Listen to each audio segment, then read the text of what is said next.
On November 15, 1906, a certain Jan Janský lectured at the Association of Czech Doctors in Prague about a discovery he made while studying blood.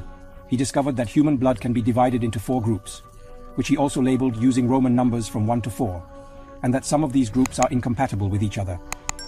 This explains why blood transfusions had mostly been unsuccessful in patients until then. Given his lecture and subsequent habilitation thesis, it was expected to be a pivotal moment in the history of medicine. And Jan Janský was supposed to become a global star at that moment. However, several circumstances emerged that complicated his story significantly.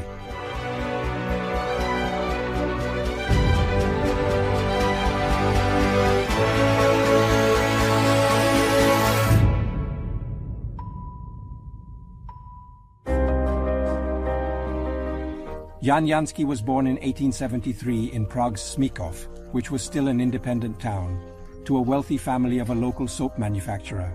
It is worth noting that his younger sister Karla later married the first Czechoslovak Minister of Finance, Alojz Zarašín. But back to Jan. With his education, thanks to family finances, there was no problem. Jan graduated from high school and then studied medicine at the Charles Ferdinand University in Prague. His father also paid for a 1-year internship in Innsbruck.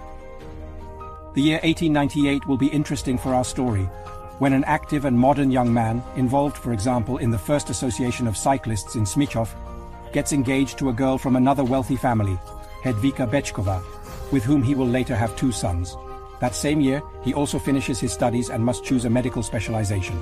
He would like to become a surgeon or a gynecologist, but those fields are overcrowded, so he ultimately has to settle for a position as an assistant at the Prague Psychiatric Clinic in Karlov. He then spends almost his entire life in its premises.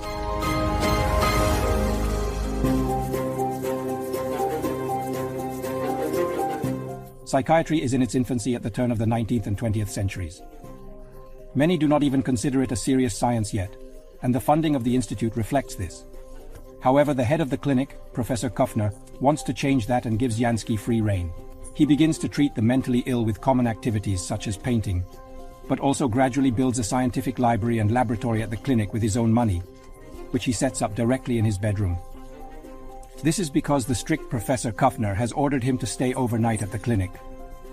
He is only allowed to return to his family between 6 and 9 in the evening.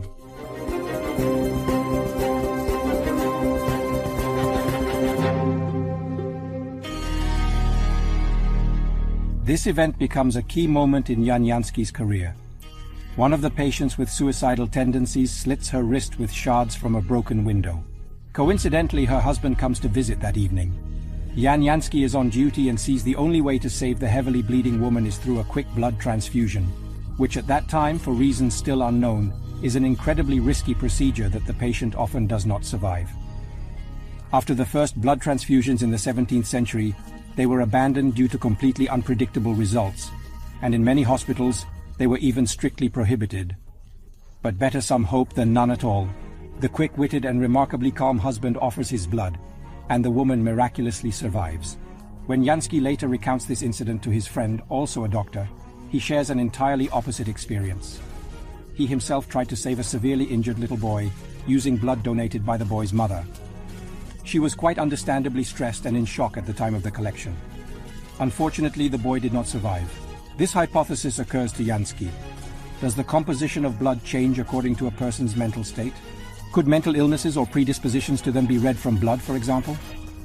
And so he begins his life's research. He gradually takes blood samples from all the patients at the psychiatric clinic and records their diagnoses. He also draws blood from the clinic's employees and visitors, that are mentally healthy people.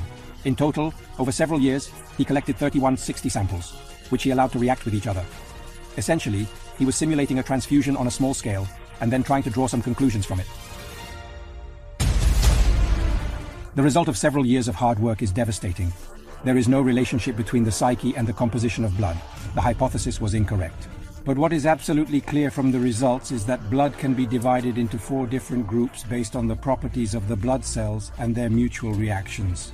He named the groups Roman numerals 1 to 4, with the 4th being extremely rare and found in only a small percentage of samples. He will also determine the laws of their interchangeability or non-interchangeability for transfusions. And on November 15, 1906, he will present this groundbreaking discovery to the Association of Czech Doctors, which brings together doctors from all medical fields. The first group indeed consists of people whose blood is not actually coagulated by any serum. On the other hand, the fourth group includes those whose blood is coagulated by all sera except their own serum. The blood of a member of the second group is coagulated with the serum of the first and third groups. Blood of the third group is coagulated by serum of the first and second groups, such as, for example, that is all. After the lecture, there is a sense of unease. Janský arouses distrust as he is a psychiatrist and not a hematologist or a surgeon, and the audience feels that his explanation is too simplistic. The plenary is willing to recognize one group, while the remaining three are said to be just anomalies or some kind of blood diseases. Nevertheless, Janský will publish his findings next year in a professional journal under the title Hematological Study in Psychotics. The article also includes a summary in French. Despite this, nothing happens at all. Janský has no way to verify his theory in practice because there is usually no reason for blood transfusions at the psychiatric clinic, and he himself is overwhelmed with his own work. Among other things, he will be one of the first to study cerebrospinal fluid and will eventually become a professor in the field of psychiatry. And so the discovery of blood groups, which is completely outside his own field of science, will soon be overshadowed by other interests and duties. However, a glimmer of hope appears a few years later, with the beginning of the First World War. Jan Janský volunteered to be enlisted on the front as a doctor, and requested the commanders to allow him to try transfusions on the wounded according to his own principles. His request was denied. He thus performs the transfusion secretly, but one injured soldier dies. As it turns out, it was likely due to mixed up blood samples. Janský takes this as the final sign that he should abandon his discovery for good. In 1916, he also suffers a heart attack at the front. As a heavy smoker, he suffers from angina pectoris, narrowing of the blood vessels, and insufficient oxygenation of the heart. In the following years, he will be fighting primarily with his health in a luxurious villa in Černošice, which was built for the family by his wife's father. Here, also in September 1921, at the age of just 48, he died of heart failure.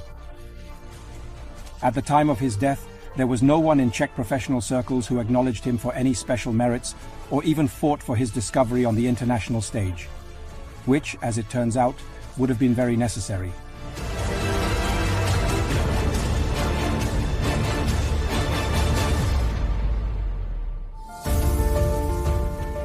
Now our story gets a bit complicated. At the time of his discovery, Jan Janský had no idea that as early as 1900, 6 years before him, Viennese hematologist Karl Ransteiner had identified 3 blood groups from samples of 21 of his colleagues, which he named A, B, and C. He later changed the name of the last group to 0. 2 years later, his colleagues De Castello and Sturley discovered that some rare cases did not fit into these 3 groups, and that there must be a 4th group, which they later named AB. In 1910, 4 years after Janský, the American William Moss re-examined the entire matter. And he, like Jan Janský, recognized 4 blood groups, which he also named with Roman numerals, but in the opposite order to the Czech scientist. Eventually, Janský's article reaches Mosov, translated into French, and he humbly acknowledges that the Czech was the first to correctly describe all 4 basic blood groups on a massive sample of 3,000 people. He begins to mention Janský's name in international scientific journals. However, in the Czech lands, they have no idea about this. No one remembers the name Janský, and if they do, they assume he is some foreigner. For example, even in 1923, a summary of the history of blood transfusion by the renowned Czech professor Jiří Diviš was published, who somewhat bizarrely writes that the discoverers of blood groups are 3 Americans, Landsteiner, Janský, and Most.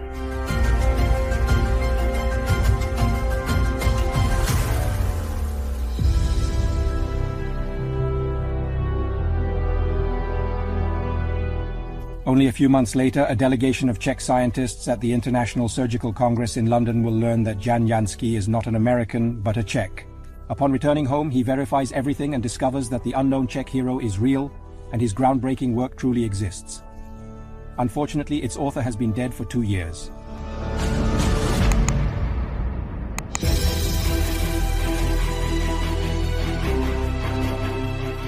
Thus ends the intricate story of the Czech scientist, the bearer of one of the most significant discoveries in the history of medicine, which has already saved millions of human lives.